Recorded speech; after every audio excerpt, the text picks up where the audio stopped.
EI or EY can make the long A sound, so in these words we're looking at the EI. We've got rain, vein, veil, eighth, reindeer, neighbour, and in the next set of words you can highlight the IO are making both a long vowel sound for the I and a long vowel sound for the O. So you've got violet, violin, violent, violence.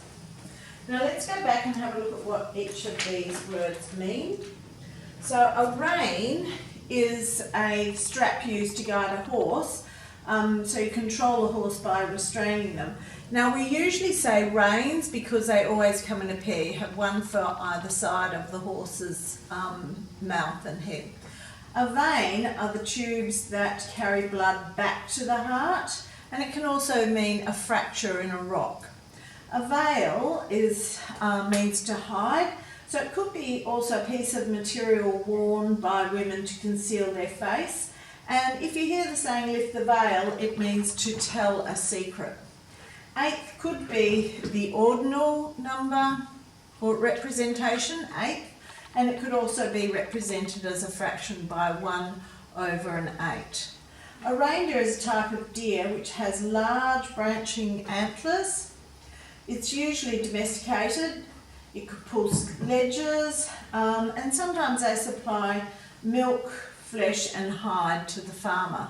Neighbour means place close to or to border something or someone.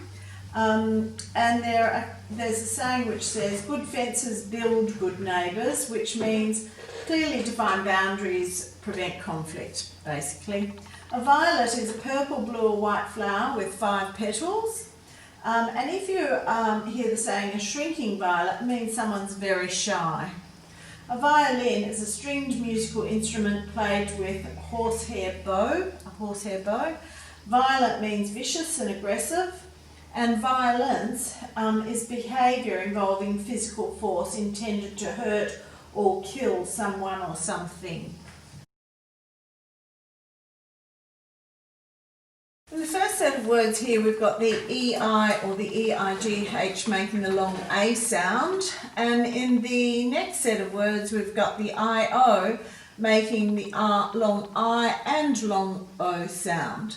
All you have to do here is label each of these pictures, then fill in the gap with the correct list word, write the list word after its definition. If you're not sure of the definition or which word to choose, then go back to your day 1 video.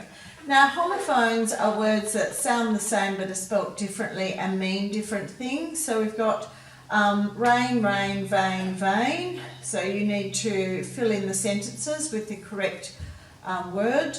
Then down here, complete the expression and match to its meaning. Lift the something and a shrinking something. We've given you the meanings. So if you're not sure of how to complete these expressions, go back to your day 1 video where we discuss both of those.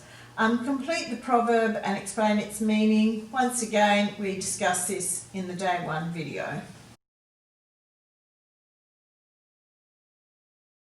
In this section, you have to match the verb to its meaning. Use different coloured highlighters to do those links.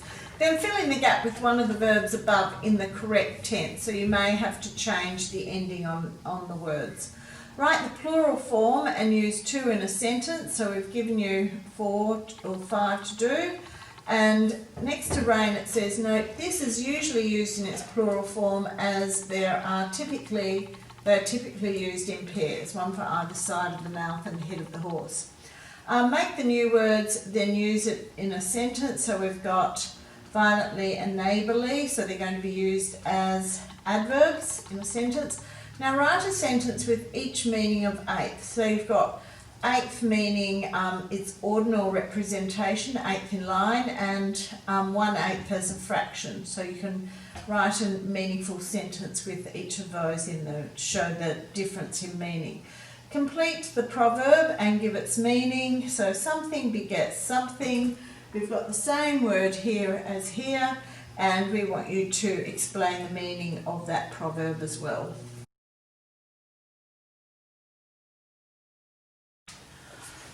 Sounds of EI. So, depending on the word EI, can say the long A sound as in vain, the long E sound as in seize, the long I sound as in height, or the short et sound as in forfeit.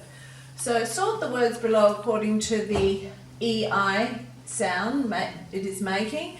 So, perhaps choose a different colour highlighter for each of these sounds, and then go through and highlight the long A one colour, the long E another colour, the long I another colour, and the short et another colour. And then you have to write them under their heading, under the correct heading.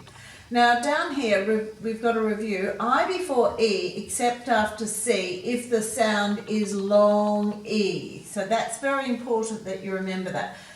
Now, for the words below, write IE or EI according to the rule. So sometimes when we have EI, we know that it doesn't make the long E sound. It can make a long A or a long I or a short et sound.